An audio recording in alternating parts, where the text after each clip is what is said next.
आदाब, अभिनंदन, आभार। मैं अमिताभ बच्चन इस दौर की आखिरी शाम में आपका स्वागत करता हूं और शुरू करता हूं यह अद्भुत खेल जिसका नाम है कौन बनेगा करोड़पति।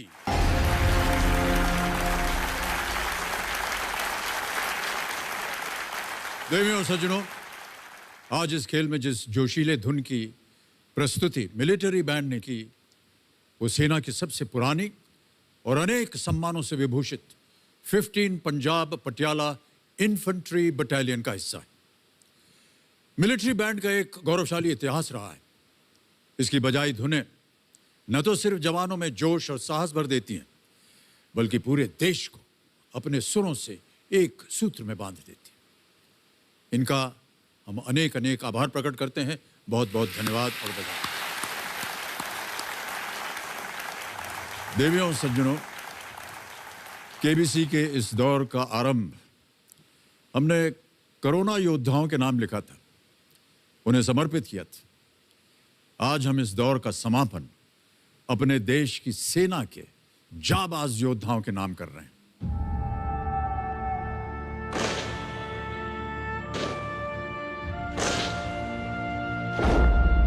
हमारे देश के सिपाही निडर, निर्भय, निर्भीक, मातृभूमि पर शीश चढ़ाने वाले शूरवीर। उनके बारे में यही कहा जा सकता है कि ललकार सुने दुश्मन थर्राए, सिंहों जैसा वो नाद मिला है। ओ हिंद के वीर सिपाही, तुझको विजय शक्ति वरदान मिला है। तुझे जोश मिला, जुनून मिला है, सत्य अहिंसा सुकून मिला है। तेरे बलिदान में रंगत है, तुझमें वीरों का खून मिला है, तुझमें वीरों का खून मिला है। तू देश के आगे शीश धरे, तू देश के आगे शीश धरे, रग रग में वो अरमान मिला है। 100 जन्म को तू ठोकर मारे, जिस जन्म में हिंदुस्तान मिला है, जिस जन्म में हिंदुस्तान मिला है। तो देवियों सज्जनों, जब जब बहादुरी का नाम आएगा, जय हिंद की सेना और उसके जवानों का नाम विश्व पटल पर गूंजेगा। आज केबीसी के समापन और विशेष कार्यक्रम कर्मवीर में हम अपने देश के ऐसे ही कुछ वीर सिपाहियों के परम शौर्य की बात करेंगे। आज ये मंच सजेगा इनके सम्मान में, इनके पराक्रम में और इनकी वीरता में।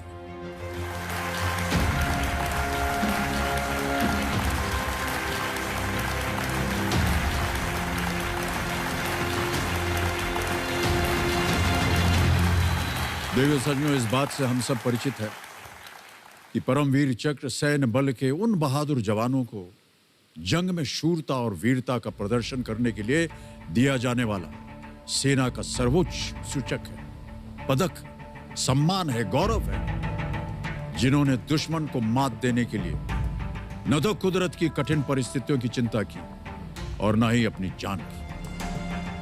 देश की रक्षा में अपनी बहादुरी का परचम लहराने वाले 21 जाबाजों को यह सम्मान सूचक पदक दिया जा चुका है, जिनमें से 14 जवानों ने देश की आन के लिए जंग में लड़ते लड़ते शहादत हासिल की।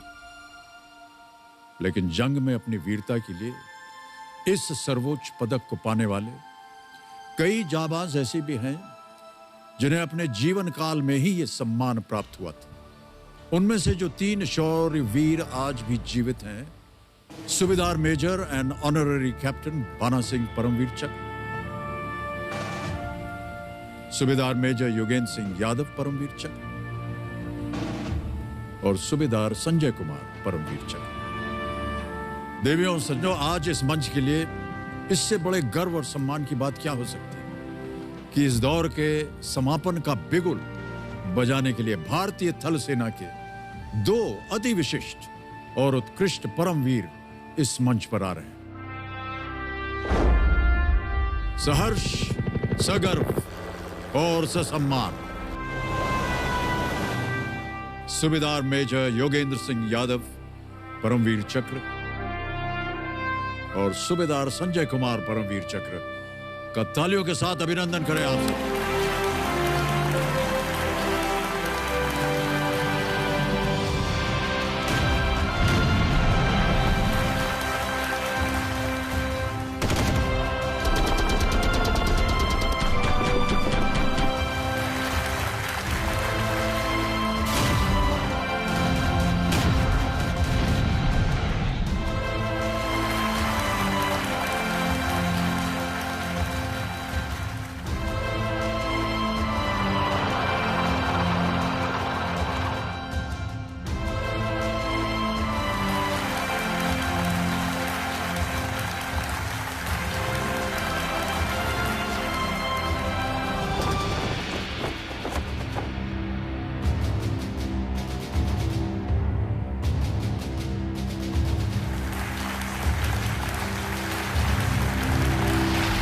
बहुत स्वागत आप दोनों का। Thank you sir. कैसे संबोधित करें आपको हमारी समझ में नहीं आ रहा है। तो सूबेदार मेजर योगेंद्र सिंह यादव और सूबेदार संजय कुमार जी, ये हमारे दर्शकों को और हमारी जनता को ये कल्पना ही नहीं होती कि ये परमवीर चक्र को पाने का जो अनुभव होता है वो कैसा होता है। तो आज हम आपके मुख से जानना चाहेंगे कि जब ये घोषित हुआ कि आपको परमवीर चक्र मिलने वाला है तो कैसा रहा वो अनुभव। परमवीर चक्र की कहानियां हम भी स्कूल के अंदर किताबों में पढ़ करके बड़े हुए थे जी। 1965 में सिक्किम अब्दुल हमीद, हाँ उन्होंने पाकिस्तान की पैटर्न टैंकों को ध्वस्त कर दिया। बिल्कुल। और फिर 71 वार के अंदर मेजर होशियार सिंह, उनकी कहानियों को पढ़ा था।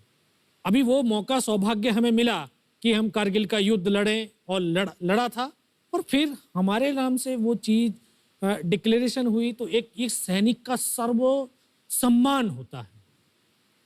तो ये हमारे लिए बहुत प्राउड की बात थी। जी जी, बहुत प्राउड की बात। सर देखिए, हर सैनिक का सपना होता है कि उसको कभी ना कभी उस जगह पे अपने देश की सेवा करने का मौका मिले जी। और उसके बाद फिर ये सम्मान जो एक देश का सबसे हाईएस्ट गैलेंट्री अवार्ड, उससे नवाजना, तो ये हमारे लिए पहले तो एक सपना था। लेकिन जब अलॉटमेंट हुआ तो पहले तो विश्वास नहीं हुआ, लेकिन बाद में लगा कि नहीं, शायद हमने या हमारे जो साथी थे जो जिन्होंने हमारे साथ वहाँ पे शहादत दी या जो वहाँ पे इंजर्ड हुए हमारे साथ, वो सब उनका देन थी कि हम लोग उस कार्य को कर पाए जो हमें दिया गया था। जी जी जी, बहुत बहुत शुभकामनाएं, बधाई। देवियों सज्जनों, सूबेदार मेजर योगेंद्र सिंह यादव और सूबेदार संजय कुमार उन सैकड़ों सैनिकों में से हैं जो 1999 में कारगिल युद्ध का हिस्सा रहे।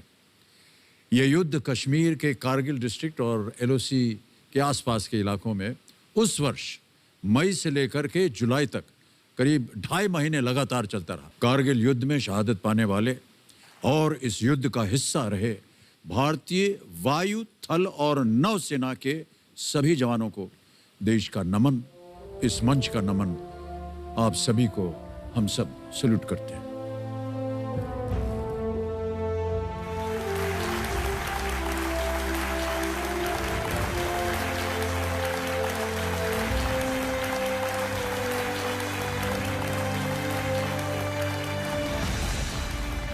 योगेंद्र साहब, आप की उम्र केवल 19 वर्ष की थी और आपकी शायद 23 वर्ष। 23।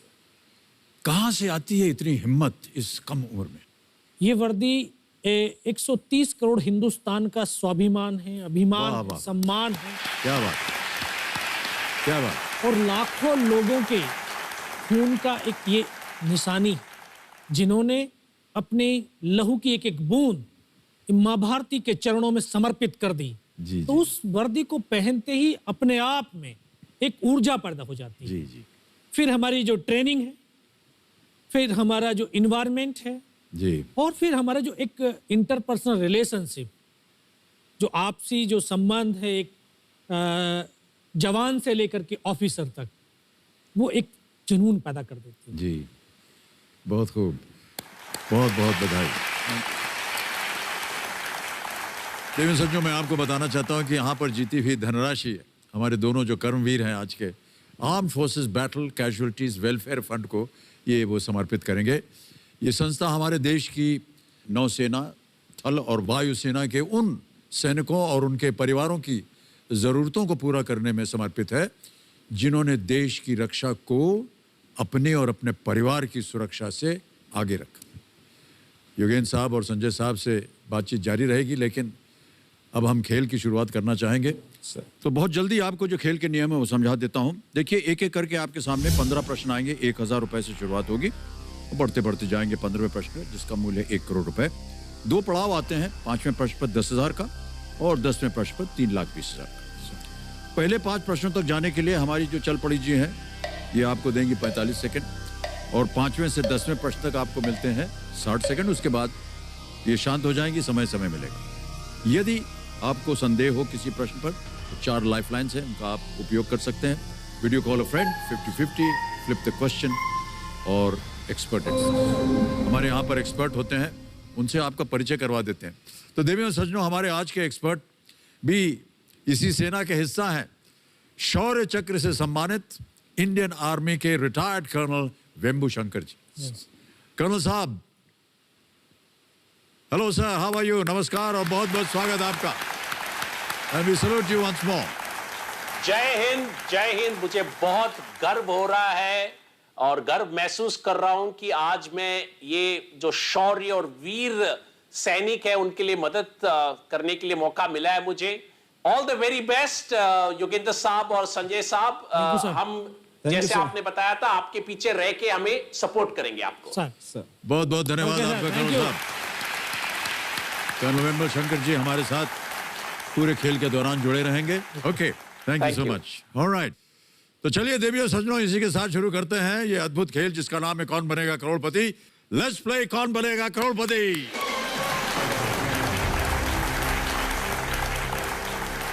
योगेंद्र साहब, सूबेदार संजय कुमार जी, पहला प्रश्न आ रहा है, मूल्य है इसका 1000 रुपए। पहला प्रश्न आपकी स्क्रीन के ऊपर ये रहा, इनमें से क्या एक मुहावरा है जिसका अर्थ होता है अपने को बहुत काबिल या शूरवीर समझना?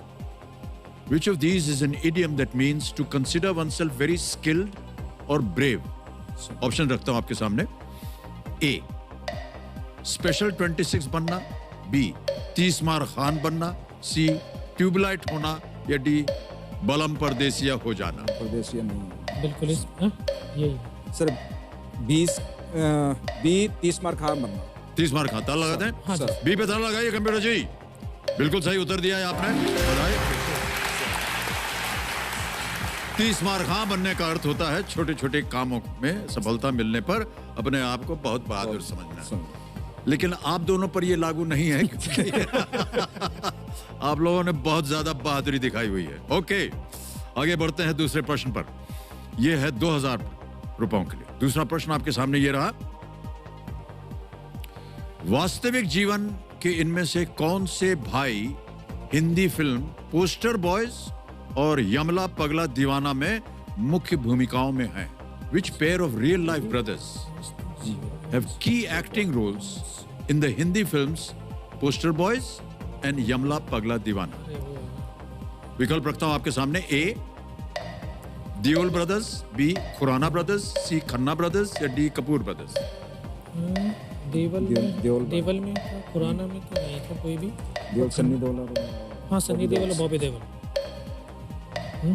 कपूर में से तो कोई था ही। ए के साथ जाना चाहेंगे। ए है। ए सन्नी ताला देओल। लगा दें। हाँ। ऑलराइट, दियोल ब्रदर्स ए पे ताला लगाने के लिए कह रहे हैं। बिल्कुल सही उत्तर दिया है आपने, बधाई। दियोल ब्रदर्स, बिल्कुल सही। फिल्म वगैरह देखने का समय मिलता है आप लोगों को? बहुत कम। कभी कभी। तो जब आपको फ्री टाइम मिलता है तो करते क्या है आप लोग?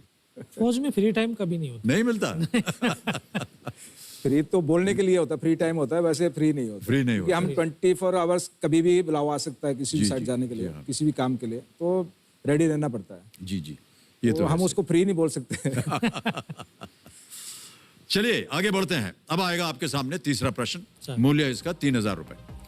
और अगला प्रश्न ये रहा आपके सामने, 26 जनवरी 2021 को भारत एक गणतंत्र देश के रूप में अपने कितने साल पूरे करेगा?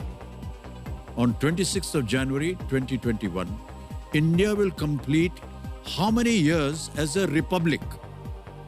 ध्यान रहे, रिपब्लिक। रिपब्लिक। ऑप्शन सुनिए। A, 68, B, 69, C, 70, या D, 71? 68, 59, 70 या 71? 70वां था ना पहले, अभी शायद 71। 71 अभी तो 71 है ना। अभी चल रहा है 2021, 50, हाँ 71वां। सर 71। सर डी के साथ जाना चाहेंगे। डी के जाएंगे? सर 71। या सर 71। डी पे कह रहे हैं, ताला लगा दिया जाए। सही उत्तर दिया आपने, बिल्कुल, वाह, बधाई हो। एकदम सही उत्तर दिया आपने। और इस वर्ष जो गणतंत्र दिवस होगा उसमें आप दोनों जो हैं वो परेड को लीड करेंगे। सर सर ये सही कह रहा हूं मैं? हर साल करते हर हैं। साल हर साल ऐसा ही होता दोनों- है। वाह, बहुत बहुत बधाई आपको, ये बहुत ही गर्व की बात है हमारे लिए, हमारे देश की। अब चलेंगे आगे। ये आ गया चौथा प्रश्न, इसका मूल्य है 5000 रुपए। चौथा प्रश्न 5000 रुपए के लिए आपकी स्क्रीन के ऊपर ये रहा, हिंदी शब्दकोश में इनमें से किस देश का नाम सबसे अंत में आएगा? In a Hindi dictionary, which of these country names would appear last? Option सुनिए. A. Bhutan, B. Afghanistan, C. Singapore, D. Russia. से आता है सबसे last. C Singapore. C. Singapore. लॉक कर दिया जाए? Yes sir. Alright. Singapore C. ताला लगाया जाए। बिल्कुल सही जवाब दिया है। अ अफगानिस्तान, भ से भूटान, र से रूस और स से सिंगापुर। सही जवाब। ओके। तो देवियों सज्जनों के लिए एक छोटी सी बात और कहनी है। हमने 19 वर्ष की आयु और केवल 2.5 साल का सेना में अनुभव लेकर के 18 ग्रेनेडियर्स रेजिमेंट के सूबेदार मेजर योगेंद्र साहब घातक फोर्स कमांडो प्लेटून में शामिल हो गए, जिनका निशाना था टाइगर हिल पर कब्जा। योगेंद्र साहब फिर उसके बाद क्या हुआ? उनको लगा कि ये सब मर चुके हैं, तो उनका एक जो पाकिस्तानी जो कमांडर था, उसने अपने जवानों को आदेश दिया कि इनको रीचेक करो, इनमें से कोई जिंदा तो नहीं है। तो उनके पाकिस्तान के 2 सैनिक आए, आकर के हमारे जवानों के शरीर के अंदर गोलियां दागने लगे। तो मैं बेहोश था, लेकिन इतना बेहोश नहीं था कि उनको सुन ना सकूं या देख ना सकूं। तो जो मेरे सामने वाले साथी को जो सीने में आकर 4-4, 5-5 जो राउंड के ब्रस्ट मारे, डेड बॉडी ऐसे उछलती थी ऊपर की तरफ, सामने वाले को मारा, बगल वाले को मारा, मैं भी इस तरह से ऐसे पड़ा हुआ था। उसने फर्स्ट में यहाँ पर ब्रस्ट मारा, फिर मेरे पैर में 2 जगह पे मारा। उसको मैं देख रहा हूँ कि धुआं निकल रहा है, लेकिन उस गोली की पीड़ा को चुपचाप पड़ा सहता रहा और उनको यकीन हो गया कि इनमें से कोई जिंदा नहीं। फिर बहुत गालियां दी, बूट की ठोकरें मारी। फिर काफी देर के बाद में उनका जो कमांडर था उसने बोला कि इनके वेपन उठा लो, और नीचे जो हिंदुस्तान का पोस्ट है उसके ऊपर दूसरे जो उनके साथी थे उनको सूचना दिया, उसके ऊपर हमला कर दो। फिर ये आवाज भी सुनी तो मुझे लगा कि यार आज तो मेरी पूरी टीम खत्म हो जाएगी। तब ऊपर वाले से एक ही प्रार्थना करी कि मुझे इतने जिंदा रख दे कि मैं अपने साथियों तक सूचना दे सकूं और उनको बचा सकूं। और ये सत्य है कि अगर निस्वार्थ भाव और सच्ची श्रद्धा से उस परम पिता परमेश्वर को याद करते हो तो शक्ति जरूर साथ देती है। दोबारा से उसके साथी आए, पाकिस्तान के सैनिक आए और हमारे जवानों के शरीर के अंदर गोलियां दागने लगे। उन्होंने फिर उसी रोटेशन से गोली मारी, फिर भी मेरी बाजू में, पैर में गोली मारी। और तब तक एक विश्वास भी मैंने पैदा कर लिया था कि अगर इसने सर और सीने में गोली नहीं मारी, चाहे मेरा हाथ पैर दोनों ही काट करके ले जाए, मैं उफ तक नहीं करूंगा और मैं जिंदा रहूंगा। मैं उस विश्वास की बदौलत आज आपके सम्मुख भी बैठा हूं। उसने आकर के दोबारा से गोली मारी, पर जब एक कदम आगे गया तो उसने राइफल मेरी सीने की तरफ तानी। तब मुझे लगा यार अब नहीं बचूंगा। लेकिन कहते हैं कि जाको राखे साइयां मार सके ना कोई। और ये इस देश को हम भारत माँ बोलते हैं। जब तो बच्चे थे एहसास नहीं था, आज पता चलता है इसको माँ क्यों बोलते हैं, क्योंकि ये भारत माँ जैसा दायित्व और कर्तव्य का निर्वाह भी करती है। ये अपने बेटों की वीरता, शौर्य और पराक्रम को कभी दफन नहीं होने देती है। वाह क्या बात। तो शायद इस माँ भारती ने मुझे चुना होगा कि उसके बेटों ने जो शौर्य, वीरता और पराक्रम दिखाया उसको दुनिया तक पहुंचा सकूं। जब उसने गोली चलाई तो यहाँ पर पर्स में 5-5 रुपए के कुछ सिक्के भी थे। जब गोली जाकर के सिक्कों पे टकराई तो मुझे भी आभास हुआ कि तो मर गया हूं। पाकिस्तान का दूसरा सैनिक आया, उसने आकर के मेरा AK-47 उठाया और वापस मुड़ा तो उसका पैर मेरे पैर से टकराया होगा। तब मुझे लगा कि यार मैं तो जिंदा हूं। तब मेरे पास एक हैंड ग्रेनेड था, मैंने उसको पिन निकाली और उसके ऊपर ऐसे फेंका तो कोट के अंदर हुड लगे हुए, हुड के अंदर वो गिरा जी। उसने तुरंत पीछे की तरफ मुड़ के देखा, पीछे तो कोई मूवमेंट था नहीं। तो जब तक वो ग्रेनेड को निकाल पाता, ग्रेनेड फट गया। यहाँ से उसका पूरा सर उड़ा और वो हमारे ऊपर आकर के गिरा। जो पाकिस्तान के दूसरे सैनिक थे उनमें खलबली मची कि इनमें से कोई जिंदा है, कुछ बोले जिंदा नहीं, नीचे से रिइंफोर्समेंट आ गई है। तो उनमें खलबली मची। मेरा पास वही एक मौका था, मैंने दोनों हाथों से उसकी राइफल को उठाने की कोशिश करी, ये हाथ हिला नहीं। एक हाथ से राइफल उठाई, वहां से ब्रस्ट फायरिंग किया, 4-5 पाकिस्तानी सैनिकों को मौत की नींद सुला दी। फिर बाएं हाथ से पलटा खाया, दूसरे पत्थर से 3-4 जगह से फायरिंग किया। तो जो उनका मोमेंटम था, जो हौसले थे, परस्त हो चुके थे, वो भाग खड़े। 2-3 मीटर गया, जाके देखता हूँ सामने उनके लंगर चल रहे हैं, उनका लिविंग टेंट बना हुआ, उनके जो हैवी वेपन का डिप्लॉयमेंट था वो सब कुछ वहां पे लगा हुआ। उस समय जहन के अंदर एक ही पागलपन था, अपने साथियों को बचाना। फिर मैं वापस धीरे धीरे रेंगता हुआ अपने साथियों तक आया। फिर मुझे लगा कि इनमें से हो सकता है मेरी तरह कोई साथी होगा, जिंदा होगा। उनको देखा, किसी का सर फटा हुआ था, किसी के फेफड़े निकले हुए थे। बहुत देर बैठकर रोया भी, फिर अपने आप को संभाला। चारों तरफ बर्फ ही बर्फ, पहाड़ी पहाड़। ये भी पता नहीं कि हिंदुस्तान किधर है, पाकिस्तान किधर है। 2.5 साल की सर्विस, 19 साल की उम्र, न उम्र का तजुर्बा न सर्विस का अनुभव। जाऊं तो जाऊं कहां। तभी एक ऐसी शक्ति थी जो साथ दे रही थी। जब इसी शक्ति का आवाज हुआ, उसकी आवाज का आभास हुआ कि बेटा इस नाले से नीचे लुढ़क जा, मैं बहुत 500 मीटर लगभग नीचे रोल करता हुआ आया और अपने साथियों जो नहीं चढ़ पा रहे थे दुश्मन की भारी फायरिंग की वजह से, वहाँ तक पहुँचा। फिर उन्होंने मुझे पकड़ा, वो फर्स्ट एड दिया।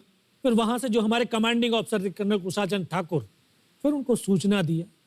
तो ये लगभग 1:30-2 बजे का समय था। वहाँ से फिर कमांडिंग ऑफिसर तक मुझे ले जाया गया। फर्स्ट एड तो हुआ, लेकिन ब्लड इतना निकल चुका था कि दिखाई देना बिल्कुल बंद हो गया था। जब उनके पास पहुंचा तो उन्होंने बोला, बेटा मेरे को पहचानता मैं कौन हूँ? बस अब आवाज़ सुनाई दे रही है। बोला, मैं तेरा commanding officer colonel Kushal Chand Thakur. मैं, जय हिंद साहब, बहुत तेज सर्दी लग रही है। तो उनका जो लिविंग टेंट था उसमें के अंदर लेटाया, 3-4 स्टॉप जलवाए, थोड़ी सी गर्मी महसूस हुई। मैं कहा, साहब थोड़ा सा पानी पिला दो। बोला, ठीक है पानी पिलाते हैं। तभी डॉक्टर साहब आए गए, उन्होंने ग्लूकोज की बोतल पिलाई, थोड़ी सी एनर्जी महसूस हुई। उन्होंने बोला, बेटा कुछ बता सकता हूँ? मैं कहा, सब बता सकता हूँ। तो उनको बताया कि सर ऊपर ये घटनाक्रम हुआ है और ये वहाँ की इंफॉर्मेशन है। तो लास्ट में उन्होंने बोला कि बेटा जवान की रिक्वायरमेंट क्या है? मैं कहा, साहब जवान की रिक्वायरमेंट एम्युनिशन और फील्ड पट्टी की है। बोला, खाने के लिए नहीं चाहिए? सर भूख नहीं लगती। बस इतना कहते कहते तभी डॉक्टर ने कौन सा इंजेक्शन लगाया, फिर मुझे पता नहीं कहाँ पर हूँ। फिर होश आया 3 दिन बाद, देखा ऊपर पंखा चल रहा है। पता चला कि 92 बेस हॉस्पिटल श्रीनगर, और वहीं से मुझे बेस हॉस्पिटल दिल्ली रेफर कर दिया और 16 महीने तक उस हॉस्पिटल में मैं रहा। 16 महीने तक आपका इलाज चलता रहा? जी। और वहीं पर हॉस्पिटल में ही मुझे पता चला कि 15 अगस्त 1999 को जब ये परमवीर चक्र का जो अनाउंसमेंट हुआ, तो वो वहाँ पर ही मुझे पता चला। या सर।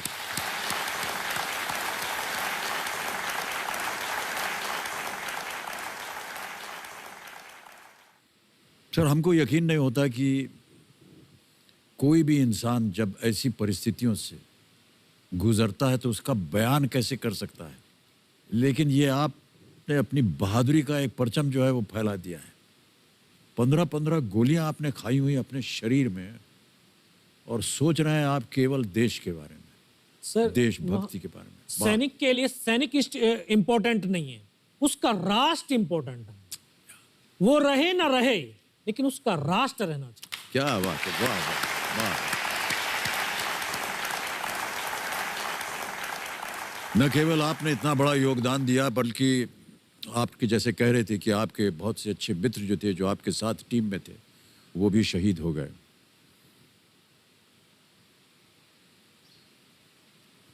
कठिन है सर बहुत इस चीज को दोहराना, इस चीज को आपके मुख से सुनना। अद्भुत है सर, अद्भुत है। बहुत बहुत शुभकामनाएं, बहुत बहुत शुभकामनाएं। ऑलराइट सर, चलिए अब थोड़ा सा ध्यान वहां से वापस गेम की ओर लाते हैं। हालांकि गेम खेलने का मन ही नहीं कर रहा है। अब आएगा आपके सामने 5वां प्रश्न। इसका मूल्य है 10,000 रुपए। ये खेल का पहला पड़ाव है, और 5वां प्रश्न आपके स्क्रीन के ऊपर ये रहा। क्रिकेट एम्पायर अपने सिर के ऊपर गेंद दिखाकर क्या संकेत देता है? Cricket What is signaled by a cricket umpire holding the ball above his head? A. New ball. B. 4 runs. C. 6 runs. या D. Wide ball. नई गेंद, 4 रन, 6 रन या वाइड बॉल? 4 रन के लिए ऐसे ऐसे करता है, 6 के लिए 6 ऊपर, रन के लिए, और नई गेंद के लिए ऐसे- गेंद को दिखाएगा। हाँ, जब गेंद दिखाना गेंद- है तो न्यू गेंद। Please lock A sir. एक उतारा लगा दे। सर न्यू बॉल, नई गेंद पे ताला लगाया जाए। कंप्यूटर जी बिल्कुल सही जवाब दिया है आपने।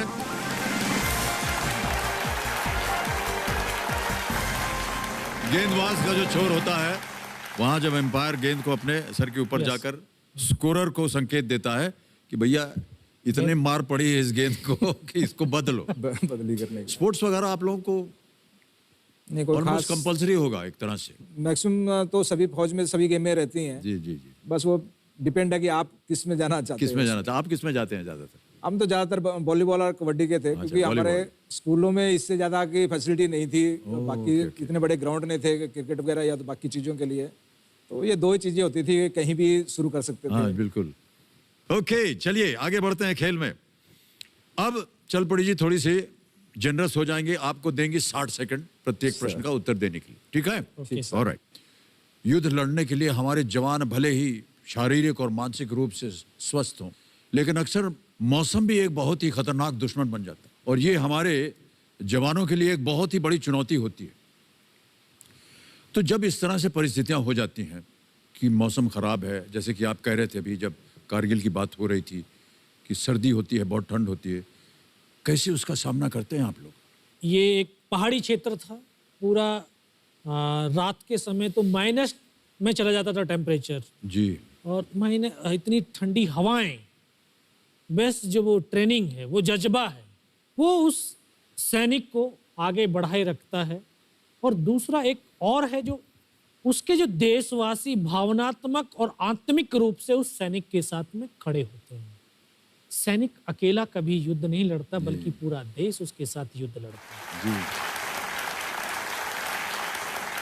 जैसे जैसे आप हाइट चढ़ते जाएंगे, हवा ज़्यादा चलती है वहाँ पे, और ऑक्सीजन की सबसे बड़ी प्रॉब्लम पड़ जाती है कि जैसे जैसे आप हाइट चढ़े वैसे ही ऑक्सीजन की कमी पड़ जाएगी, तो आपकी चलने की स्पीड कम हो जाएगी। और दूसरी बात, वहाँ खाने पीने के लिए तो हमारे पास फौज में हम शक्करपारे बोलते हैं, जो बनाए जाते हैं, और 1 से 1.5 kg हमें वो 72 आवर्स के लिए सेल्फ कंटेंट दिया जाता है कि 72 घंटे तक आपको पीछे से कोई भी हेल्प के लिए नहीं आ सकता, ना ही आपके पास ये कोई भी सामान पहुंच सकता है, जब तक आप दिए हुए टास्क को पूरा ना कर पाएं। और कैप्चर करने के बाद फिर हमारा पीछे से राशन आना शुरू होता है, और अम्युनिशन और जो भी बैकअप आपके पास वो बाद में ही पहुंचेगा। पहले जो दिया हुआ आपको टास्क है वहां तक आपको पहुंचना है। फौजी जो है सैनिक, हिंदुस्तान का सैनिक खाने के पीछे नहीं, वो अम्युनिशन के पीछे दौड़ता है कि ज्यादा से ज्यादा मैं अम्युनिशन लेकर के जाऊं, क्योंकि वो युद्ध लड़ने जा रहा, पिकनिक मनाने नहीं जा रहा। वाह वाह वाह, क्या बात है, क्या बात है, वाह। पानी वगैरह की तो सुविधा साथ में होती होगी आपकी थोड़ी बहुत? लेके जाते हैं थोड़ा बहुत, सीमित लेकिन होता है। अभी जैसे पहाड़ों में थे यहाँ पे, जी। तो बर्फ ही था एकमात्र साधन, जी हाँ। उसको जो है गर्म करके पानी बना लो। लेकिन दुश्मन भी तो वो है, दुश्मन जहाँ बर्फ होती थी वहीं पर बम्बारमेंट करेगा, तो उस बारूद की वजह से वो पानी भी जो है कड़वा खराब हो जाता है। जी, बहुत सारी कठिनाइयों का सामना करना पड़ता है आप लोगों को। ओके चलिए अब गेम की ओर नजर डालते हैं और आगे बढ़ते हैं इसमें। अब आएगा आपके सामने 7वां प्रश्न, तैयार हो जाइए। योगेंद्र साहब, संजय साहब, 7वां प्रश्न 40,000 रुपए आपके सामने ये रहा।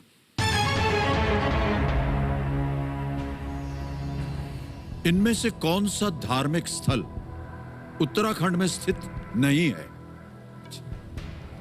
Which of these religious places is not located in Uttarakhand? A. Kedarnath, B. Mansarovar, C. Yamunotri या D. गोमुख।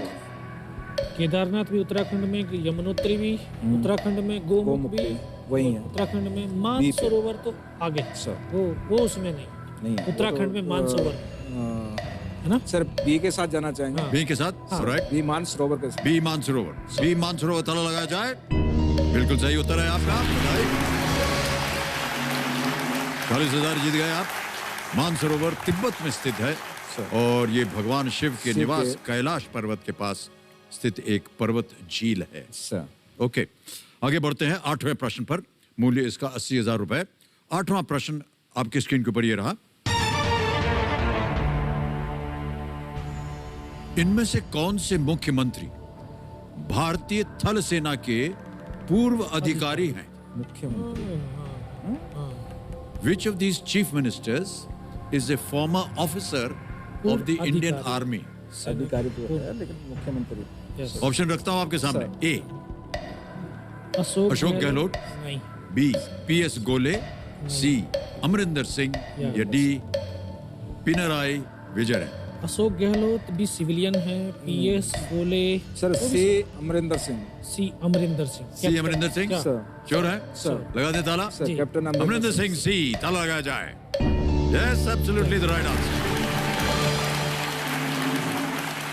पंजाब के मुख्यमंत्री कैप्टन अमरिंदर सिंह सिख रेजिमेंट की दूसरी बटालियन में 1963 से 69 तक वो कार्यरत थे और अब वो मुख्यमंत्री हैं पंजाब में। Okay, 4 July 1999 13 battalion Jammu and Kashmir rifles के राइफलमैन संजय कुमार अपनी टुकड़ी का नेतृत्व कर रहे थे। उनका मिशन था एरिया फ्लैट टॉप पॉइंट 4875 को कैप्चर करना। इस मिशन के बारे में हमें और बताएंगे कारगिल युद्ध के समय 13 JAK राइफल्स का नेतृत्व कर रहे battalion commander lieutenant general Yogesh Kumar Joshi.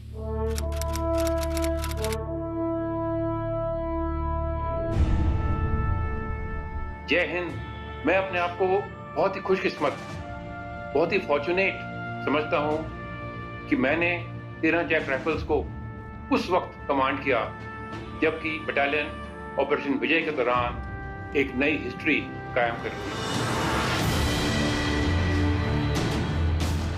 Point 4875 Mushkoh valley में सबसे डोमिनेटिंग हाइट थी और यह इंपॉर्टेंस दुश्मन भी समझता था, इसलिए उसने इसको बहुत ही मजबूती से, बहुत ही स्ट्रांगली पकड़ा हुआ था और इसीलिए ये बहुत ज़रूरी था हमारे लिए कि हम इसको जल्दी से जल्दी कैप्चर करें। इस वक्त राइफलमैन संजय कुमार, जो कि चार्ली कंपनी के लीडिंग स्काउट थे और दुश्मन के इस बंकर के सबसे नज़दीक थे, उन्होंने बहुत ही सूझबूझ दिखाई, बहादुरी दिखाई और अपनी टोली को लेकर दिन के समय दुश्मन के इस बंकर के ऊपर हमला बोल दिया।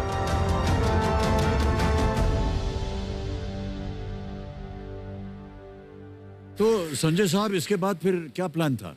हमारी जो कंपनी जानी थी स्टेट से जानी थी, साउथ स्पर की तरफ से, और अल्फा कंपनी राइट से जानी थी। तो हम लोग तो चढ़ना शुरू किया लेकिन रात को नहीं पहुंच पाए। अभी जो कुछ करना था दिन को करना था। तो दुश्मन अभी हाइट पे बैठा था, तो जैसे फर्स्ट लाइट हुआ 5 जुलाई को, तो दोनों साइड से क्रॉस फायर हो गया, हमारे कैजुअलिटी शुरू हो गई। तो हमने वहाँ से निकलना था लेकिन हमारे आगे जो 30 मीटर का इलाका बहुत डेंजर था, जो जिसमें पत्थर कम थे, आड़ कम थी हमें आगे बढ़ने के लिए, और धूप लगी हुई थी, दिन का टाइम था, तो हम ओपन में चल नहीं सकते। तो हमें कुछ टाइम चाहिए था जब दुश्मन का फायर बंद हो। तो जैसे जोशी साहब ने और आरटी का जैसे फायर स्क्वाड मिला तो दुश्मन का फायर बंद हुआ और हम जो एक जैसे 10 वार की जो टोली थी आगे निकल गई। तो हम क्रॉल करते चले गए। 10:30 बजे तकरीबन हमने शुरू किया था और टोटल 150 मीटर का इलाका हमने 10:30 1 बजे तक उसको कवर किया। आप लगा सकते हैं आइडिया कि कितनी देर क्रॉल करते रहे होंगे। और सर तो हमने उठाया नहीं, तो ज़मीन का इस्तेमाल करते करते आगे पहुंचे। तो ऐसे टाइम पे जगह पहुंच गए कि हम बिल्कुल दुश्मन की गन के नीचे थे।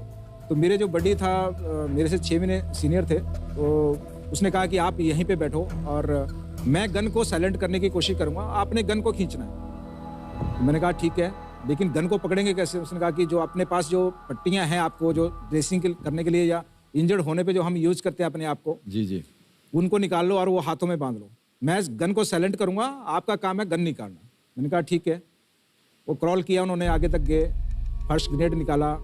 तो उसने पहला जब ग्रेनेड फेंका तो वो ताकत लगा दी और वो बंकर के पीछे साइड चला गया। जैसे पीछे जाके फट गया तो अंदर वालों को पता लग गया कि यहाँ कोई आ गया। लेकिन जो मेरा बडी था काफ़ी तेज था, तो उसने दूसरा ग्रेनेड रेडी करके रखा था कि जब पहला ग्रेनेड अंदर नहीं फटा और फायर बंद नहीं हुआ, उसको आइडिया लग गया कि ग्रेनेड बाहर चला गया, तो उसने दूसरा ग्रेनेड फेंक दिया और वो संगड़ के अंदर गिर गया। जैसे संगड़ में ग्रेनेड फटना और उनकी दोनों गनें फायर करना बंद हो गई, तो जो मेरा काम था फिर वो शुरू हो जाता था। तो मैंने झटके से दोनों गनें खींची और बाहर निकाल ली, और जो होल था उस संगड़ का, उसमें जाके एक बार ऐसे झांक के देखा कि कौन जीवित था और कहाँ है।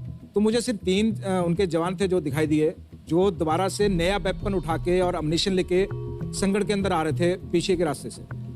तो मैंने उनके ऊपर फायर खोल दिया और मुझको पता 3 आदमी दिखाई दिए तो 3 मारे गए। लेकिन दुश्मन भी तो ट्रेंड शुदा था, तो वो भी अपने हथकंडे अलग से अपनाता था। तो जब हमने नीचे उतरना था, दोबारा चढ़ना था पोस्ट के सेकंड वाले पोस्ट के ऊपर, तब उन्होंने जो अपना जो टैक्टिस था वो चेंज कर लिया था। जो संगड़ था उसमें से कुछ जवान उनके निकल के बाहर बैठ गए। जैसे हम नीचे उतरे और दोबारा चढ़ना शुरू किया, तब उसने लेफ्ट साइड में जो बैठे थे उनके दोनों, उन्होंने फायर खोल दिया। तो जो मेरे लेफ्ट साइड वाले थे दोनों जवान, तो उनको जैसे उन्होंने दोनों ने फायर खोला तो वो दोनों को फायर लगा, गोली लगी और वो दोनों गिर गए। हम लोग भी बाकी जो 4 थे, जहाँ फायर की आवाज़ सुनाई दी वहीं लेट गए। लेकिन मेरी जो ये लेफ्ट टांग थी, क्योंकि वो लेफ्ट साइड में थे, तो वैसे लेटा था मैं, तो ये टांग उसको दिखाई देना शुरू कर दी ऊपर से और फायर खोल दिया। तो मेरे जो फर्स्ट जो गोली लगी इस घुटने में लगी, लेफ्ट वाले में, तो मुझे आइडिया लगा कि कुछ हो गया।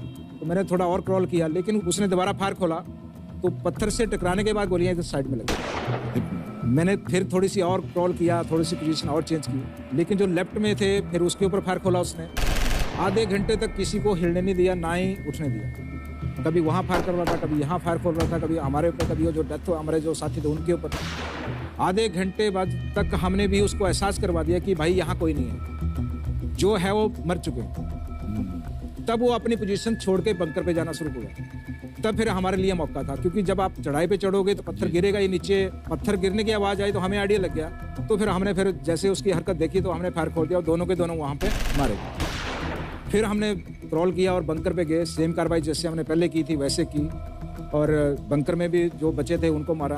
तो तकरीबन हमने शाम तक ये पूरा इलाका क्लियर किया। पूरा इलाका क्लियर हो गया। और उनके तकरीबन हमने 15 डेड बॉडीज जो पाकिस्तान सोल्जर की थी वो ली थी। और अपने इसमें ऑपरेशन में हमने 2 सैनिक जो मेरे साथी थे, राइफलमैन परवीन और राइफलमैन श्याम, उनको हमने वहाँ खो दिया था।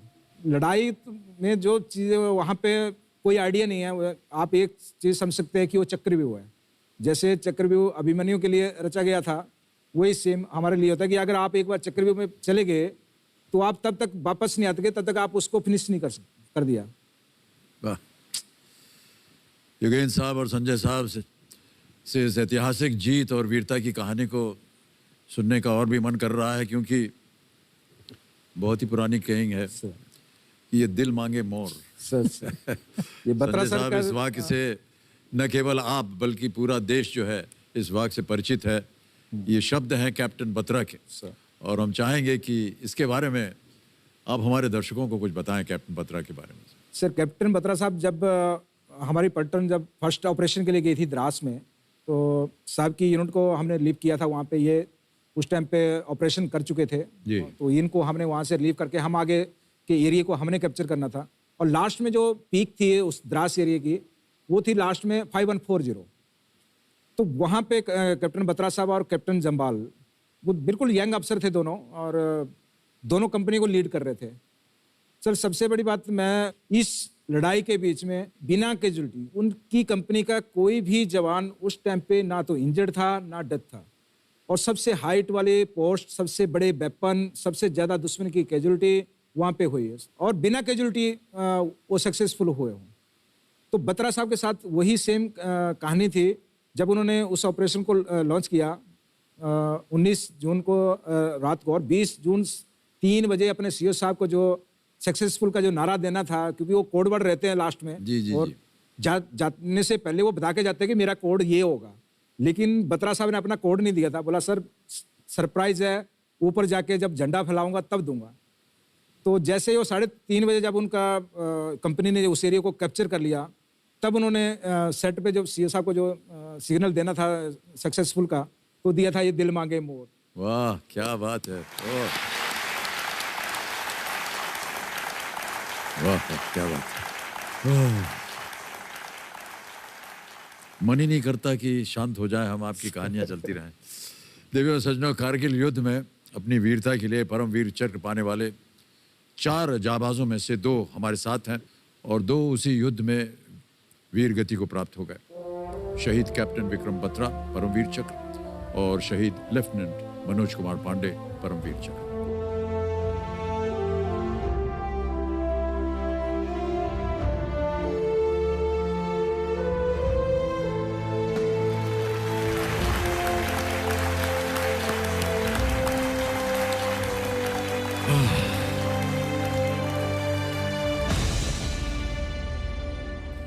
मैं अपने दर्शकों को बताना चाहता हूं कि योगेंद्र साहब के ब्याह को केवल 20 ही दिन हुए थे जब इन्हें कारगिल युद्ध के लिए अपनी धर्मपत्नी नई नवेली दुल्हन को छोड़कर जाना पड़ा।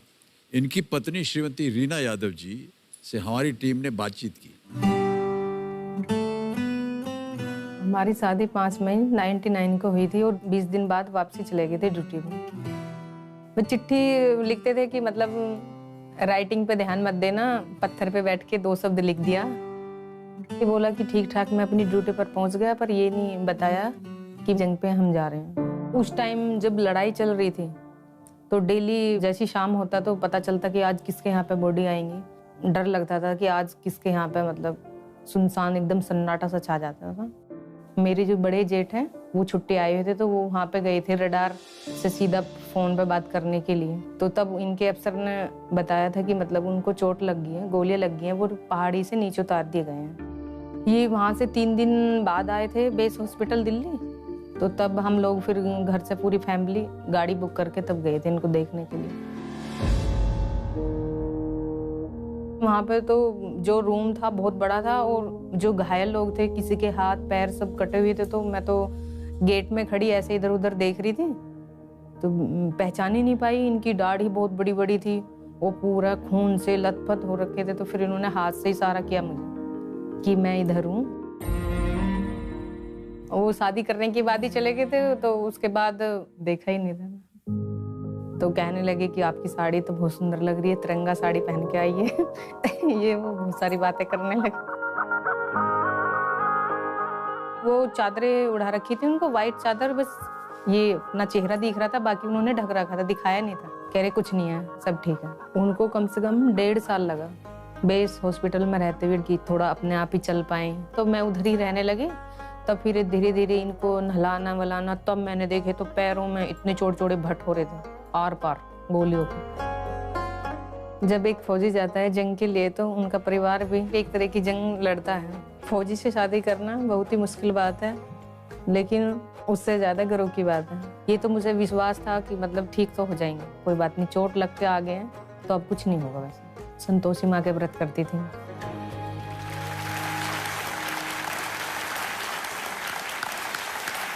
बहुत सुंदर तरीके से बताया। वाह, सोल्जर से शादी करना मुश्किल है लेकिन बड़े गर्व की बात। कितनी अच्छी बात कही, वाह वाह, बहुत खुश। मेरा ऐसा मानना है और आप लोग सहमत होंगे इससे और हमारे दर्शक भी कि योद्धा जो है वो तो जाता है फ्रंट पे लड़ाई करने, लेकिन साथ साथ उसका परिवार जो है वो भी एक फौज बन करके उसके साथ खड़ा रहता है। हाँ। और वो भी एक तरह से हमारे देश की रक्षा करते हैं, सिपाही बनते हैं।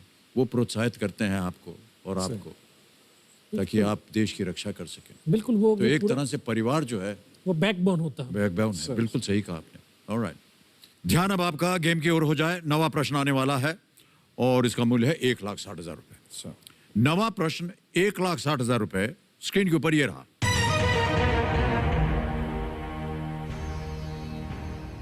घो और कीरा किस देश के पारंपरिक पोशाक हैं? Gho and kira are traditional dresses of which country? Option रखता हूं आपके सामने। A Bhutan, B Nepal, C Indonesia, D Thailand. Bhutan में तो दूसरा बोलते हैं, बोलते क्या है वो आइडिया नहीं। इंडोनेशिया या थाईलैंड में से शायद हो सकता है। नेपाल में भी तो दूसरा बोलते हैं ना, है? इसका आइडिया है नहीं है? चल तो 50-50 ले लो। सर लाइफलाइन लेंगे। लाइफलाइन लेंगे। ओके, शांत हो जाए। चल पड़ी जी, इसको बदली करो, चारों जीवित हैं। बदली करो। कौन सी चुनना चाहेंगे लाइफलाइन? क्योंकि चारों में अभी इसमें वो कोई है नहीं। नहीं है तो इसको बदली करो। Flip the question. Flip the question. Flip the question. Alright, तो कमेरो महाशय, युगेंद्र साहब और संजय साहब ने कहा है कि इस प्रश्न को बदल दिया जाए। फ्लिप द क्वेश्चन, इसको अंकित कर दीजिए पहले तो। ये अंकित हो गया है। अब ये प्रश्न हट जाएगा, लेकिन जाने से पहले इसका हमें सही उत्तर बताना पड़ेगा अपने दर्शकों के लिए। किसी एक को चुन लीजिए, गेस वर्क कर लीजिए कोई। भूटान सर। भूटान, ओके। ए भूटान पे ताला लगाइए।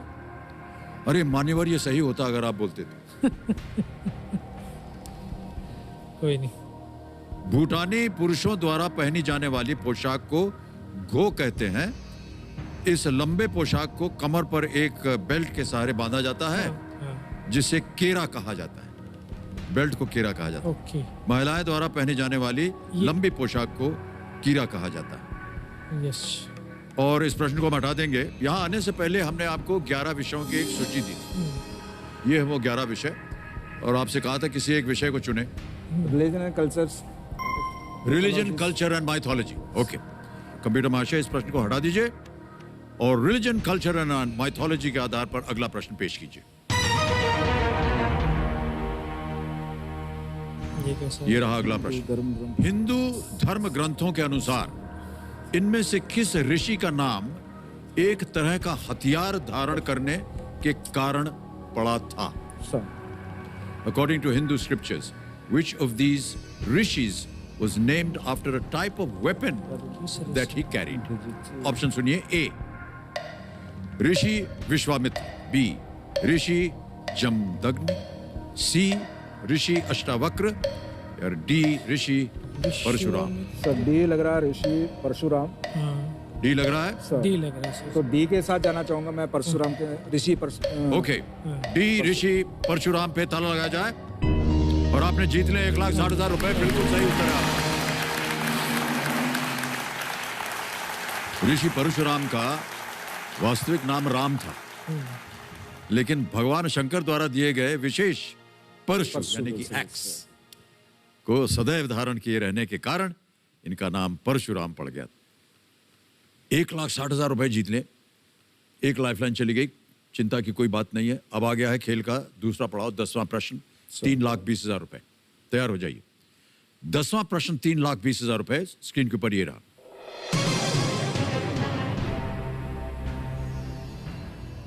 स्वतंत्रता के बाद भारतीय थल सेना के पहले भारतीय कमांडर इन चीफ कौन थे? Who was the first Indian commander in chief of the Indian Army after independence? A, General S.M. Srinagesh, B, Field Marshal K.M. Cariappa, C, General K.S. Thimaiya, या D, General P.P. Kumar Mangalam? नहीं, करिए। General S.M. Srinagesh, ये ए था। B है field marshal KM. Cariappa, C general K S. Thimayya, क्योंकि वो Cariappa field marshal, general P B. Kumar Mangal. Field marshal sir B लग रहा है इसमें। जनरल थिमैया। सर बी के साथ जाना चाहूंगा। बी के साथ, sir. Alright. Field marshal KM. Cariappa, B पे ताला लगाया जाए। सही जवाब दिया आपने, बधाई बधाई बधाई। क्योंकि थमैया उसके बाद हो गया। 10 प्रश्नों का सही उत्तर दे दिया। 3,20,000 रुपए आप जीत गए हैं। बहुत बहुत बधाई। एक चेक आ रहा है आपके नाम।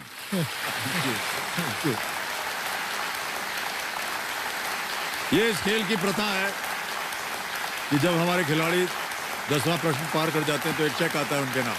Thank you sir. तो राजपूत रेजिमेंट के जनरल के.एम.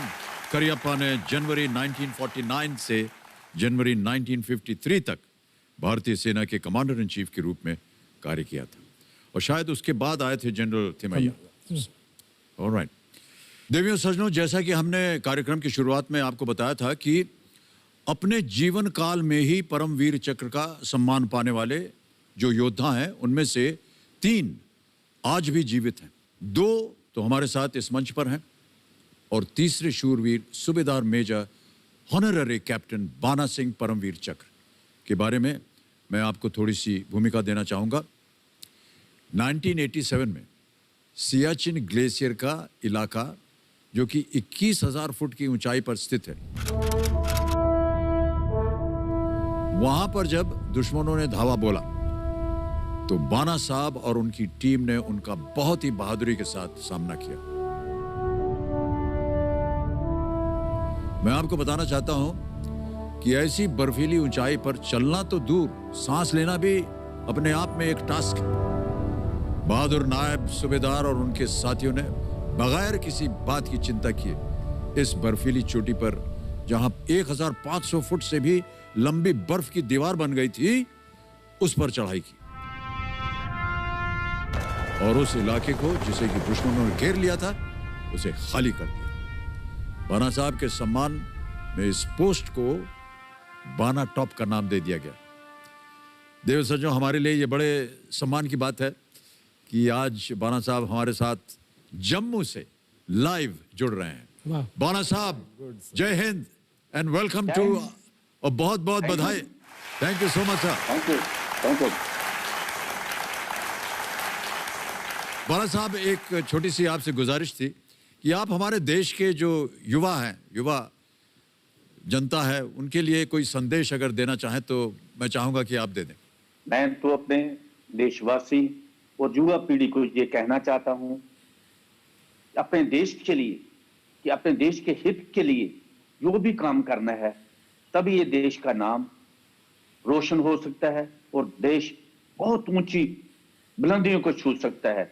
हम यही पर इन सबको बेनती रिक्वेस्ट करते हैं कि सबसे पहले देश है और फिर हम हैं, फिर हमारा परिवार है।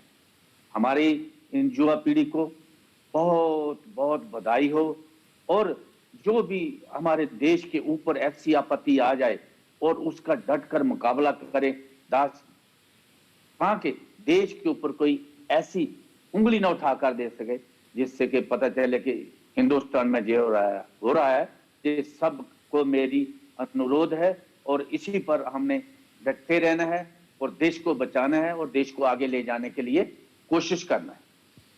अनेक अनेक धन्यवाद आपका for being with us today। आभार प्रकट करते हैं और जय हिंद सर, जय हिंद टू यू। जय हिंद, जय हिंद, जय हिंद। Thank you. ऑलराइट, चलिए गेम को अब आगे बढ़ाएंगे हम। सर अब आएगा 11वां प्रश्न। समय की कोई पाबंदी नहीं है। मूल्य है इसका 6,40,000 रुपए।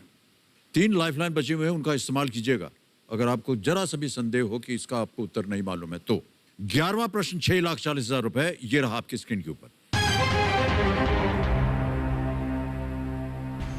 नागा और चिन हिल्स किन 2 देशों के बीच सीमा निर्धारण करती है? The Naga and the Chin hills form the boundary between which 2 countries? A, India Bangladesh, Bharat Bangladesh. B, India China, Cheen और भारत। सी, इंडिया भूटान, भूटान और भारत। या D, India Myanmar, Bharat Myanmar. समय समय आपके पास, सोच लीजिए, और ना मालूम हो उत्तर तो आप लाइफलाइन ले सकते हैं। भारत और बांग्लादेश। उस साइड में मैं रहा हूँ वैसे, आ, अब गए अगर उस साइड में। नागा यानी नागालैंड की तरफ, नागालैंड की तरफ बांग्लादेश हो सकता है ना? अगर आप 2 में हैं तो 50-50 हम कर सकते हैं। ये तो चारों में से गड़बड़ है। अभी ये चारों एक ही साइड से लगने वाली सीमाएं हैं ये, चीन और हम उस साइड में सर्विंग किया नहीं, इतना गए नहीं, तो बांग्ला इसमें वीडियो कॉल में कर ले। वीडियो कॉल ही ले लेते सब लाइफलाइन लेंगे। लाइफलाइन लेंगे, कौन सी? Video calling, video call friends. Alright, committee महाशय, सबसे पहले तो इस लाइफलाइन को अंकित कीजिए, वीडियो कॉल फ्रेंड। और जैसा कि आप जानते हैं 5 नाम आपने दिए थे जिनसे आप बात कर सकते हैं। ये है वो नाम। ये किनसे बात करेंगे आपको बताना अक्षित पड़ेगा। साहब बता दो। लेफ्टिनेंट कर्नल, हाँ, अक्षित उपाध्याय साहब। उपाध्याय साहब। सब लास्ट जो lieutenant colonel Akshat Upadhyay. Alright, sir तो कंप्यूटर महाशय, लेफ्टिनेंट कर्नल अक्षत उपाध्याय जी को फोन लगाया जाए।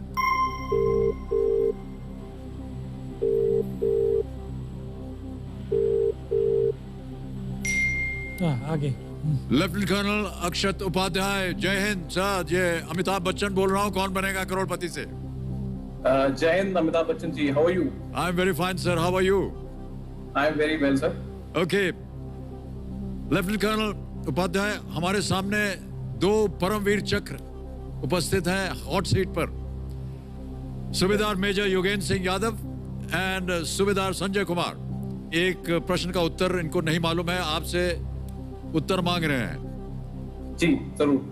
तो सूबेदार मेजर योगेंद्र सिंह यादव जो है वो एक प्रश्न पढ़ेंगे, उसके 4 ऑप्शंस हैं A, B, C, D, और आपको 45 सेकंड मिलेंगे केवल बताने के लिए कि इसका उत्तर सही क्या है।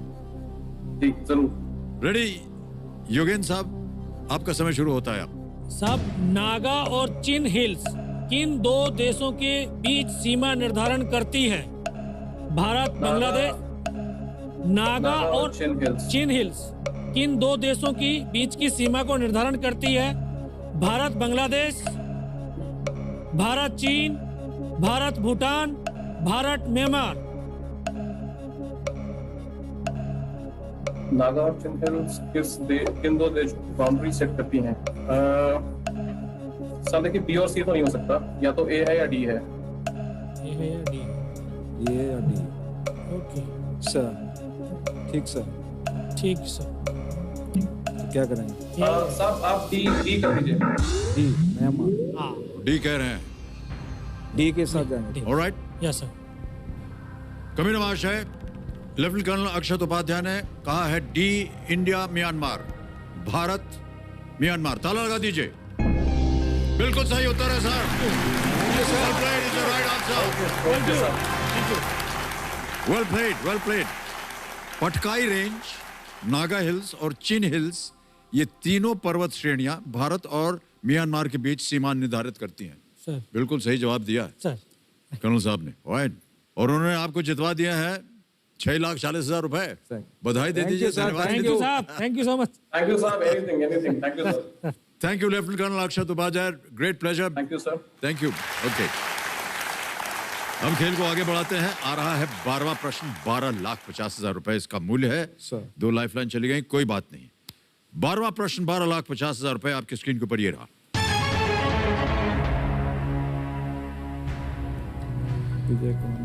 विजय कुमार ने 2012 लंदन ओलंपिक खेलों में किस स्पर्धा में रजत पदक प्राप्त किया था? In which event did Vijay Kumar win a silver medal at the 2012 London Olympic Games? Option सुनिए। A, 25 meter rapid fire pistol. B, 10 meters air pistol. C, 50 meters pistol. या D, 10 meter air rifle. नहीं, pistol में किया था, ये तो बता। समय इस समय आपके पास और 2 लाइफलाइन। 10 मीटर एयर पिस्टल में था शायद, मतलब 50 मीटर में था। हमारे पास जो रेंज होता है वो 25 मीटर का है। तो 80 मीटर। तो 25 मीटर वाला रैपिड में है या फिर 10 मीटर एयर पिस्टल 10 मीटर में? ये के साथ चलते हैं। ये के साथ। एक के साथ जाएंगे। हाँ सर। ऑलराइट, क्योंकि मैं फाइनल उत्तर आपका? मेरा जो हाँ सर। हाँ ए, 25 मीटर रैपिड फायर पिस्टल कह रहे हैं। सर। ए, 25 मीटर रैपिड फायर पिस्टल। ए पे ताला लगाया जाए। क्यों लगा कि आप ये होना चाहिए? साहब जो उनका रूम पार्टनर था कंचन गुरंग, वो मेरे साथ आईएमए में रहा पोस्टेड। तो वो मेरे को कई बार बोलता था कि मैं उसका पिस्टल, विजय साहब का पिस्टल लेके मैं फायर करता था। तो पिछले साल वो कंपटीशन के लिए गए थे दिल्ली में। तो मुझे आइडिया था कि वो इसने मेरे को बताया कि हम रैपिड फायर का मैं प्रैक्टिस कर रहा हूँ, जो कंचन गुरंग ने। तो इसलिए मेरा जा रहा था कि रैपिड और या फिर 10 मीटर में है। सर बिल्कुल सही जवाब दिया है आपने। वाह, 12,50,000 रुपए जीते। विजय कुमार ने 2012 ग्रीष्मकालीन ओलंपिक में व्यक्तिगत 25 मीटर रैपिड फायर पिस्टल स्पर्धा में रजत पदक जीता था। वो हिमाचल प्रदेश के रहने वाले हैं और भारतीय सेना के डोगरा रेजिमेंट के रिटायर्ड सूबेदार मेजर हैं। उन्हें 2012 में राजीव गांधी खेल रत्न पुरस्कार मिला था। आपके बिल्ले पे लगा हुआ है इंस्ट्रक्टर सर। तो दोनों शिक्षा प्राप्त दे रहे हैं आप लोगों को? हाँ, मैं सर आईएमए में 6.5 साल से हूँ जी, जहाँ पे हमारे जो आने वाले होनहार जो जेंटलमैन कैडेट हैं, हमारे देश का जो भविष्य आगे वाला, उसको बनाने के लिए मैं वहीं पे हूँ। और जो लास्ट जैसे मूवमेंट जो हमने की है, जो एक लड़ाई के वार के टाइम पे जो हम 50 से 100 मीटर का जो एक टैक्टिक्स जो हमारा रहता है कि हम किस तरीके से दुश्मन के नज़दीक से नज़दीक जाके और किस तरीके से हथियार को यूज करना है, जी जी जी, वो ट्रेनिंग हम उनको देते हैं। वो ट्रेनिंग देते हैं आप? Alright sir. Indian military academy IMA ये देहरादून में है सर। ओके। और योगेंद्र साहब आप? हाँ, मैं जूनियर लीडर एकेडमी लीडरशिप में जो हमारे जो आर्मी का जूनियर लीडर जो हवलदार, नायक सूबेदार, सूबेदार मेजर, तो वहाँ उनको लीडरशिप और मैन मैनेजमेंट की ट्रेनिंग दी जाती है ताकि भविष्य में आने वाली चुनौतियों का सही प्रकार से वो सामना कर सके और अपने सबऑर्डिनेट को मोटिवेट रख सके। Okay, alright. देवियों सन्नो, जब जवान देश के लिए लड़ते हैं तो ये उस मिट्टी को अनमोल कर देते हैं, उस जगह को पवित्र कर देते हैं जहाँ उनका जन्म होता है। ऐसी एक जगह है बिलासपुर हिमाचल प्रदेश का एक गांव बाईकान। ये संजय साहब का जन्म स्थान है और संजय साहब इस गांव के लोगों के प्राण हैं। गांव वालों से बातचीत पर बनी एक वीडियो है हमारे पास। ये परमवीर चक्र संजय कुमार जी के गांव है। ये बच्चों के लिए उदाहरण है, प्रेरणा स्रोत है हमारे संजय कुमार जी।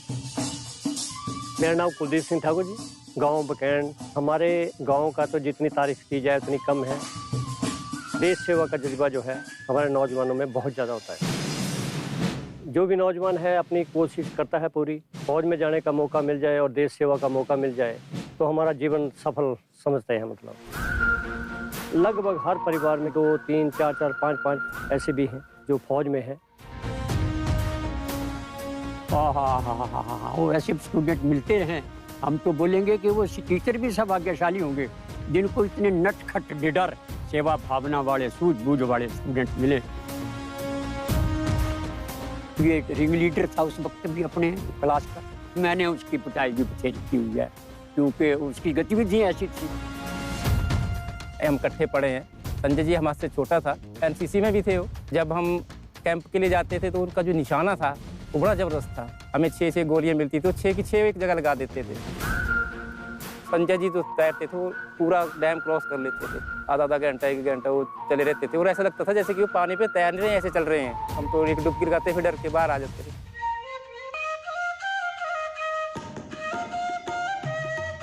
हमारे से ज़्यादा नहीं, 2 साल छोटे हैं, लेकिन अब भी आते हैं तो 5 उठते हैं। वो बहुत अच्छा लगता है कि यार उनमें कितना बड़े परमवीर चक्र है, लेकिन उनमें ऐसा थोड़ा सा भी वो भाव नहीं है। तो ऐसा लगता है कि वही संजय है जो बचपन का संजय था।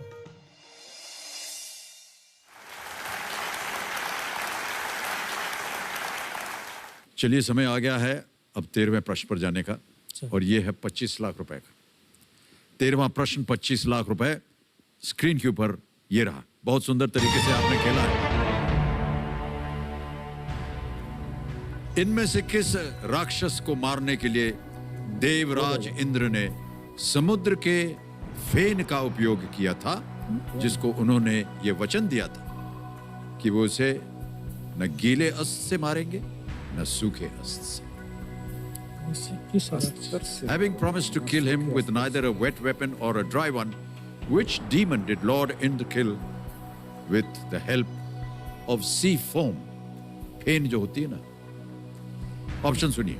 ए वातापी, बी नमुची, सी विरोचन, डी जलंधर। जलंधर जो था उसको जल के अंदर था कि नहीं, उसमें बोला है उसे न गीले अस्त्र से मारेंगे न सूखे अस्त्र से। मतलब पता नहीं चल रहा है इनका। एक्सपर्ट को पूछिए। पहले 50-50 पहले 50-50 कर 50-50 करेंगे। ऑलराइट, 50-50 करेंगे। दोनों में देखते हैं हमारे दोनों परमवीर, और इसको अंकित कर दीजिए कंप्यूटर महाशय। 50-50 अंकित हो गया। 2 जो गलत विकल्प हैं यहाँ उनको मिटा दीजिए। एक दोनों एक वातापी और दूसरा नमुची। नमुची नमुची एक सही एक गलत है। हाँ। सही आपको देंगे 25 लाख। यदि गलत बोल दिया आपने तो नीचे गिर जाएंगे आप 320 पे। नमुची का क्या होता है? और अगर अभी भी आपको संदेह है तो एक लाइफलाइन बहुत ही महत्वपूर्ण आस्क द एक्सपर्ट लाइफलाइन बची हुई है, उसका उपयोग किया जा सकता है। बी लग रहा है इसमें, क्योंकि इसका जो वातावरण के तापी नमुची ये है, क्योंकि इसका जो अर्थ निकलता है उसमें ही इसका छुपा हुआ आंसर है। क्या करें? ओके, लाइफलाइन लेना चाहेंगे एक्सपर्ट एडवाइस की, इसको अंकित कर दीजिए। और आइडिया नहीं है। कर्नल वेम्बू शंकर जी, आपकी बारी आ गई। थोड़ा सा देर हो गया आपको आने में, लेकिन पता नहीं आपके पास इसका सही उत्तर है या नहीं। कर्नल साहब, मैं अपनी आवाज में एक प्रश्न पढ़ूंगा और अभी केवल 2 विकल्प बचे हुए हैं, क्योंकि इन्होंने 50-50 लाइफलाइन ली। 2 गलत उत्तर मिट गए थे, 2 बचे हुए हैं। आपको बताना सही क्या है। तैयार हो जाइए, 60 सेकंड मिलेंगे जैसा कि आप जानते हैं। ठीक है। इनमें से किस राक्षस को मारने के लिए देवराज इंद्र ने समुद्र के फेन का उपयोग किया था, जिसको उन्होंने ये वचन दिया था कि वो उसे न गीले अस्त्र से मारेंगे न सूखे अस्त्र से। और आपके ऑप्शंस हैं ए वातापी, बी नामुची। ए वातापी, बी नामुची। ओके, ये लाइफलाइन लेने के कारण थोड़ा आसान हो गया। वातापी मुझे पता है कि उनको तो आई थिंक अगस्त्य ऋषि ने मारा था, तो करेक्ट आंसर है बी नामुची। तो साहब आपने बहुत हथियार इस्तेमाल करके दुश्मनों को मारा है। ये खास हथियार है जिससे भगवान इंद्र ने मारा था उनको। आंसर है नामुची, बी नामुची। आप निश्चित रहिए और लॉक कर दीजिए। ओके सर, बी नामुची पे ताला लगाया जाए। Absolutely the right answer Khan साहब। Thank you sir, thank you, thank you साहब, बहुत बहुत धन्यवाद।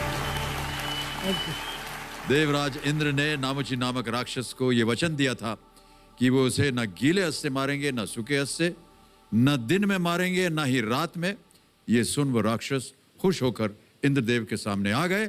लेकिन जब धरती पर संध्या का समय हुआ, जब न रात थी न दिन, तो अवसर देखकर देवराज इंद्र ने समुद्र के फेन से उस पर प्रहार किया और उसका सर जो था धड़ से अलग कर दिया। ये बिल्कुल सही उत्तर था। 25 लाख रुपए आप जीत गए हैं। बहुत बहुत बधाई आप दोनों को। Thank you sir. अरे हूटर बज गया। खेल को समाप्त करना पड़ेगा, लेकिन मन तो ऐसा कर रहा है कि आपके साथ बस बैठे रहें, आपकी कहानियों को सुनते रहें। बहुत बहुत बधाई, बहुत बहुत धन्यवाद युगेन साहब और संजय साहब। तो देवियों सज्जनों, आज का हमारा ये विशेष कार्यक्रम केबीसी कर्मवीर अब समाप्त होता है। इस कार्यक्रम में हमें परमवीर चक्र विजेताओं से मिलने का जो सौभाग्य प्राप्त हुआ है, उसके पीछे इंडियन आर्म्ड फोर्सेस और उनके अधिकारियों का सहयोग और मार्गदर्शन सर्वोपरि रहा है। मैं इस पूरे मंच की ओर से अपनी भारतीय सेना का आभार प्रकट करता हूं। बहुत बहुत धन्यवाद आपका। इसी के साथ मैं धन्यवाद देना चाहूंगा हमारे आज के एक्सपर्ट कर्नल वेम्बू शंकर जी को। कर्नल साहब, मैं अपने दर्शकों को बताना चाहता हूं, हमारे इस विशेष कार्यक्रम को इन जाबाजों के साथ संभव बनाने में कर्नल वेम्बू शंकर जी का बहुत ही बड़ा योगदान रहा है। Thank you so much colonel Shankar. It's really been very kind and very generous of you to have organized these Paramveers so that they can be a part of our wonderful show. Thank you so much. तालियों के साथ आपका अभिनंदन करते हैं colonel साहब। Thank you. तो UN साहब और सूबेदार संजय साहब, ये जो आपकी जीती हुई रकम है, ये एक हमारे पास मोबाइल ऐप है, इसके द्वारा आपके बैंक अकाउंट में ये जमा कर दिया जाएगा। यहाँ पर जहाँ ये जाने वाला है, armed forces battle casualties welfare fund, यहाँ पर अकाउंट नंबर आ गया उनका और ट्रांसफर नाउ दबाया। 25 लाख 1 2 3 4 5 25 लाख रुपए भर दिया, कंफर्म किया और ये उस अकाउंट में पहुंच गया है पैसा। 25 लाख रुपए पहुंच गए हैं। बहुत बहुत बधाई। ओके, तो देवियों सज्जनों, वैसे तो भारतीय सैन्य बल का हिस्सा होना ही अपने आप में बहुत ही गर्व और सम्मान की बात होती है, एक सूचक होता है ये। कोई भी उपाधि, ख्याति या फिर पुरस्कार इसके आगे फीका पड़ जाता है। इनका सत्कार करना और इनको धन्यवाद देने का आज जो ये अवसर हमें प्राप्त हुआ है, उसके लिए हम अपने आप को और इस मंच को बहुत ही भाग्यशाली मानते हैं। और हमें ये कहते हुए बड़ा गर्व होता है कि हम उस देश के वासी हैं जहां सूबेदार मेजर योगेंद्र सिंह यादव, सूबेदार संजय कुमार और इनके जैसे लाखों कर्मठ और कर्तव्यनिष्ठ योद्धाओं ने जन्म लिया है। इनसे विदा लेने के लिए पहले इस मंच की ओर से हम उनको एक उपाधि चिन्ह भेंट में देना चाहेंगे।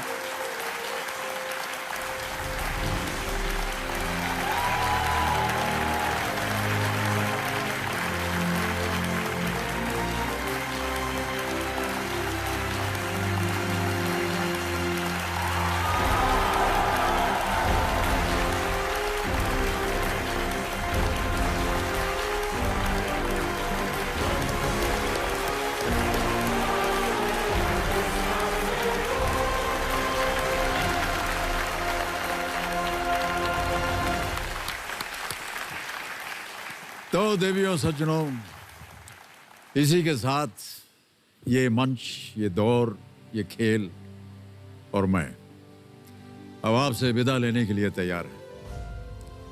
देवियों सज्जनों, इस दौर के स्वागत से लेकर विदाई तक के सफर को तय करने में हमारी पूरी टीम दिन रात लगी रही। मैं इस मंच से हर उस सदस्य को धन्यवाद देना चाहता हूं जो कोरोना काल की विकराल चुनौतियों के बावजूद इस शो को संभव बनाने में जुटे रहे। ये उन्हीं की मेहनत का नतीजा था कि इस खेल की प्रस्तुति आपके सामने आ सकी। जाने से पहले मैं आप सबसे कुछ कहना चाहता हूं। देखिए, बीते महीनों ने हमें जो सबसे बड़ा सबक दिया वो ये कि प्रकृति और नियति के आगे हम सब विवश हैं। ऐसे में हमारा एक ही सहारा था, है और आगे भी रहेगा, और वो है उम्मीद, होप। न आप, न मैं, न कोई और, हम नहीं जानते कि हमारे साथ आगे क्या होगा, लेकिन ये उम्मीद कर सकते हैं कि जो भी होगा अच्छा ही होगा। ये मंच नहीं जानता कि ये फिर से कब सजेगा, लेकिन हम उम्मीद करते हैं कि ऐसा जल्द से जल्द संभव हो और आप हमारे दर्शकों के साथ फिर से संपर्क बनाने का हमें अवसर मिल सके।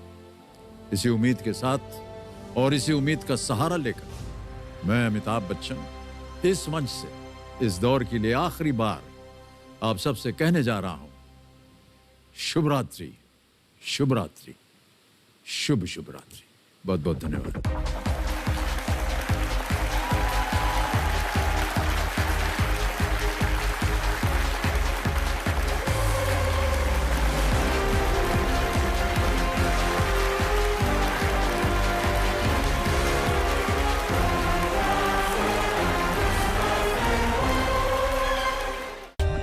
For more updates, subscribe to our channel, click the show links and enjoy watching the videos.